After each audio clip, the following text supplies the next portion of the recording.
விடுதலை சிறுத்தைகள் கட்சியினுடைய தலைவர்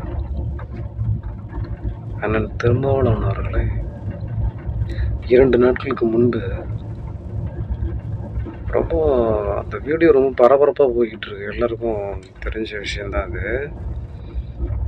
90 காலகட்டத்தில் மிக கொடூரமான ஒரு ஜாதிய ரீதியான ஒடுக்குமுறை இருந்த அந்த ஒரு காலகட்டம். அப்படிப்பட்ட ஒரு காலகட்டத்தில் வன்னிய சமூக மக்களும் பறையர் சமூக மக்களும் கொஞ்சம் எதிர்ப்பாகவே தான் இருந்துக்கிட்டு இருந்தாங்க.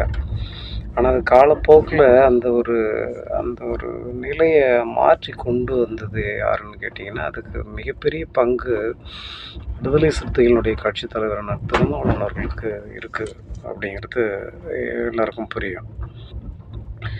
இப்போது ஒரு 3 நாட்களுக்கு முன்னாடி அந்த வீடியோ ரொம்ப வைரலாக போயிட்டுருக்கு, எல்லாம் பார்த்துருப்பீங்க. அந்த வன்னிய சமூகத்தை சேர்ந்த அந்த ஒரு சகோதரி பேசியிருக்காங்க.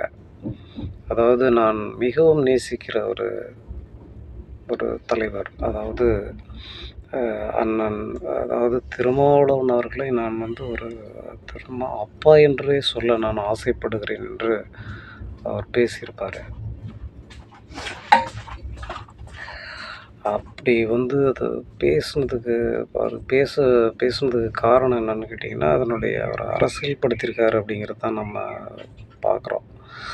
அவர் அந்த அளவுக்கு அவங்கள அரசியல் படுத்தியிருக்காரு. மிக எதிரும் புதிருமாக இருந்த ஒரு சமூகம் இன்றைக்கி அவர் திருமாவளவன் அவர்களை நான் அப்பா திருமா என்று சொல்ல ஆசைப்படுகிறேன் என்று அவர்கள் சொல்லும் பொழுது அதிலிருந்தே தெரியும் அது எந்த அளவுக்கு அவர் செயல்பட்ட அந்த தாக்கத்தினுடைய வீரியம் இப்போது எல்லாருக்கும் புரியும். ஒரு நேரம் காலகட்டத்தில் அந்த 90 காலகட்டத்தில் தலைவர் திருமாவளவன் அவர்கள் பேசிய ஒரு பேச்சு ஒன்று இருக்குது. அது என்னன்னு பார்த்தோன்னா, இன்று கல்லெடுத்து வீசுபவர்கள் நாளை பூ எடுத்து வீசுவார்கள் என்று ஒரு மேடை பேச்சில் பேசியிருப்பாங்க. அதை நம்ம பார்த்துருக்கோம்.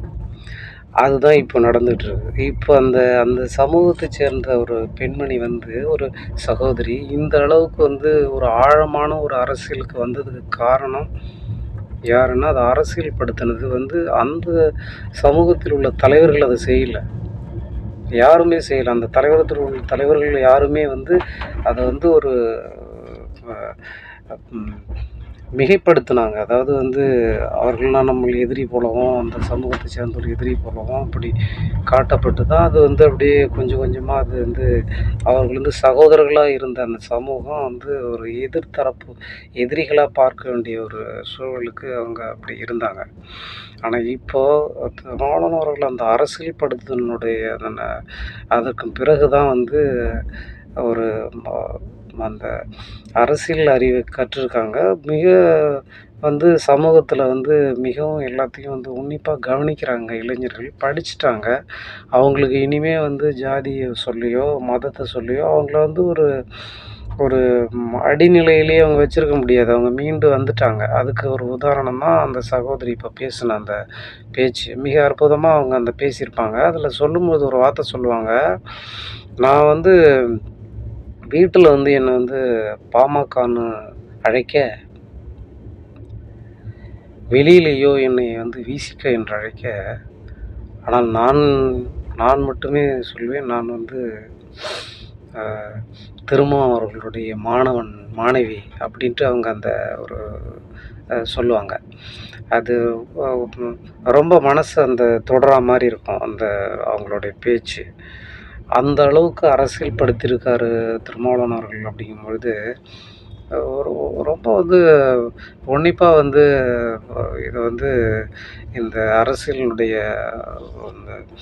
போக்கை உன்னிப்பாக கவனிச்சுக்கிட்டு இருக்கவங்களுக்கு நல்லா தெரியும். அதுவும் அந்த ஜாதி ரீதியான ஒடுக்குமுறை அரசியல் இருக்குல்ல, அதுக்கு ஒரு முற்றுப்புள்ளியை வச்சுட்டாங்கன்னு தான் சொல்லணும். அதை இப்போ இந்த காலகட்டத்தில் இது ராமதாஸ் அவர்களோ அன்புமணியோ அவங்கெல்லாம் இப்போ அந்த ஒரு இதில் போகல. அவங்க ம், அந்த ஜாதி ரீதியான அந்த ஒரு கட்டமைப்பிலிருந்து விலகி வந்துட்டாங்க. காரணம் என்னன்னா, இரு சமூகமும் வந்து ஒரு பதட்டமான இருந்த சூழ்நிலைலாம் உண்டு. ஆனா, இப்போ அந்த சமூகங்கள்லாம் வந்து ஒரு சகோதரத்துவமான ஒரு சமூகமா, சகோதரர்களா பழகக்கூடிய ஒரு சூழ்நிலைக்கு வந்துடுச்சு. ஆனா, அவங்க அத அரசியல் படுத்துறாங்களோ இல்லையோ, ஆனா வந்து திருமாவளவன் அவர்கள் வந்து அத அரசியல் படுத்திட்டாருங்கிறத இந்த அந்த சகோதரியினுடைய பேச்சிலிருந்து முழுமையா நமக்கு புரிய வருது.